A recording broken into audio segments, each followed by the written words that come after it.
This is Mike, NoStressMike.com. What I want to talk about is how to get through any and all physical encounters. It doesn't matter one-on-one or one against many or a bunch against another bunch. Doesn't make any difference how it is. If you have this stuff in mind and taken care of, you will be guaranteed to get through the encounter successfully. And it's not in any particular order. These are all important, and it goes on both sides, on you and your threats. So in other words, if you've got more of these things complete than the threat, then you will get through the thing.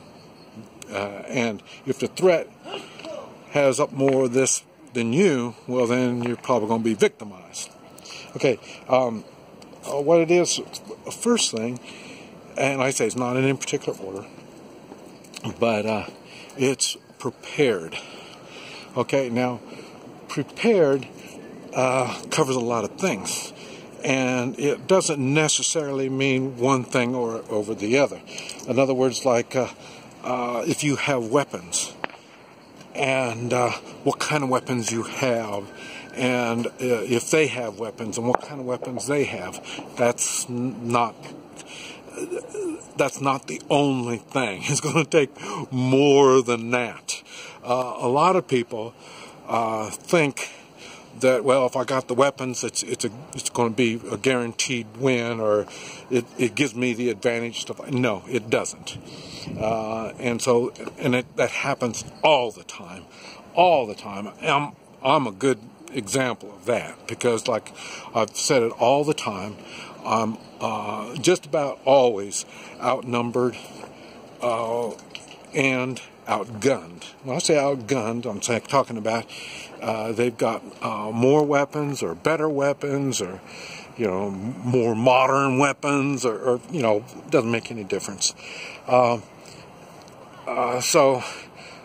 it's, and it doesn't apply to just the weaponry itself, and that's going to lead to another thing. Physical. You have to have the physical abilities, and that's why I've mentioned. I've got videos on all this stuff, but I've said before. You see where I'm at? I'm not leaving this spot. I'm not going to use my energy to try to run away. I'm using up energy in which I'm going to need this energy. I mean, like I say, I'm old, and I only got so much energy, and I'm not going to use it by running away. I'm going to use my energy by putting the hurt on somebody.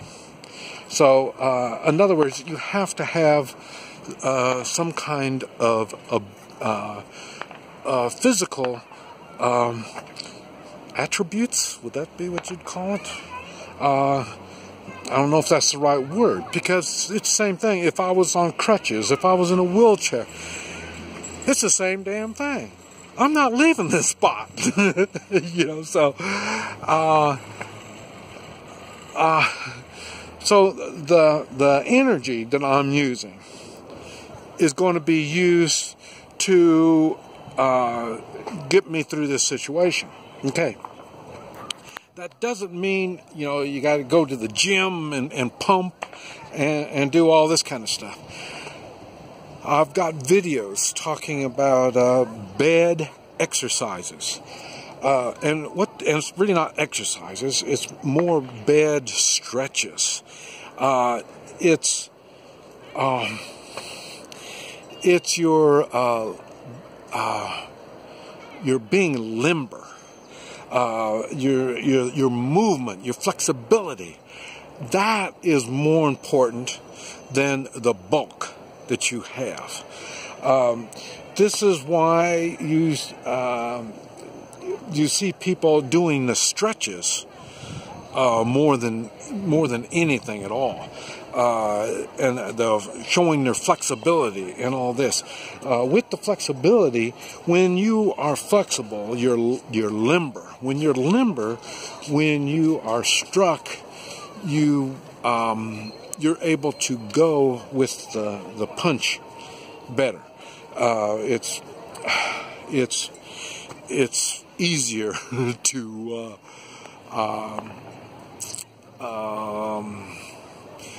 take a punch. It is. Talking about taking a punch, one of the other things you need to know is what to expect. That's a good one. This is what I use to get a lot of people. And I mean, when I get my conflicts, whether they go to complete conflicts or complete physical contact or not, normally I can stop the physical contact before it gets to that point. And the reason I can do that is I'm usually hitting them up with something they weren't expecting, and that's called surprise. You have the surprise attack when you don't know something's coming, but like I say, I'm talking more for self-defense. And so, in other words, they're thinking, okay, a good example is I'm an old guy. So then automatically they think, oh, he's an old guy, he's an easy target. And then they get close, and then they look at me, and then they have to make judgment. Man, does he really look like a victim? You know, and they have to make that determination. So in other words, I'm able to come up with something that they weren't prepared for. I mean, they've mugged all these old people before, so it's no big deal. They're used to this stuff.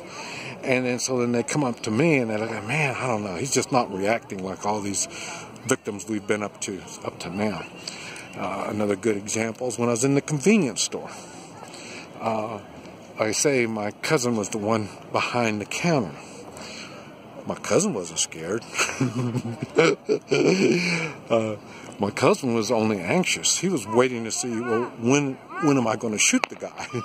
So he knew the guy was going to get shot, and but the guy didn't know he was going to get shot. So that was a surprise for him. He was thinking he was the only one armed in the situation, and he thought he was the one with all the experience. You get experience robbing unarmed people, but you don't get that much experience when you start robbing armed people, because everything, the odds go against you when you start mugging armed people. So you have so in other words, you need to have a plan. And this is what happens when you're armed. You have a plan. At least you should. It's not you just, oh, look, I've got a weapon, so I'm okay. You need to have some idea how to use that weapon. And then that's where the flexibility and all this kind of stuff comes in, because you have the plan. In other words, you have tactics. You have an idea of what you're going to do. All you have to do is put your plan in place and kick it off and get it going. Remember, when if you are the one being attacked, the attackers always have a plan. I don't care if it's just you walking down the street and you're going to get mugged, or if it's one military against another military. You don't go into attack mode unless you have a plan and you have what you feel is the tactics, the advantage, and all this stuff. That's the attacker's point of view. That's why when you come back at them with a surprise, something that you can surprise them with, then that changes the whole game. And and you can see that in all your military type stuff and all this. Now this stuff, I don't know how much of this applies to sports. Like I say, you're taking taekwondo or wrestling or boxing or whatever. I'm not sure how much of it applies to that. Why? Because I don't do sports. For me, when I do this stuff, it's a life and death type of thing. So in other words, that goes to another thing, attitude. My attitude is I can't lose. It's an all-win or I'm dead.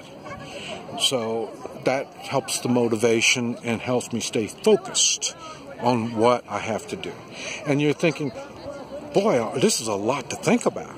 Well, the thinking part is very little. It's the preparation. You prepare.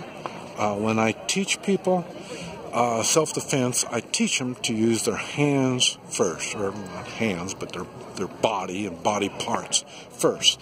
Okay, once you know that, you're never unarmed. You're always armed. So now you may not have the weapons that a lot of people think of when they think of weapons, but you are not unarmed. So really for me, it's the idea of what do I have in the way of weapons at my disposal at that particular time. So once I know what weapons I have at my disposal, now I can go on into tactics and all this stuff. And we're talking about flexibility and physical abilities and all this. This is all done ahead of time. So in other words, when the time comes to act, you can run all this through in fractions of a second. If somebody tries to cold cock me, or does cold cock me, I've had them cold cock me before, and still there's that split of a second I see it coming, I can go with the punch, and I'm already got my next plan going. So there's ways of getting through all this. You just need to stay focused on all the different options and have the abilities and have all this stuff already thought out ahead of time. Then you can do what a lot of people think you can't do. And that's what I come across all the time is, well, you can't do that. Very little I can't do. This is Mike, NoStressMike.com.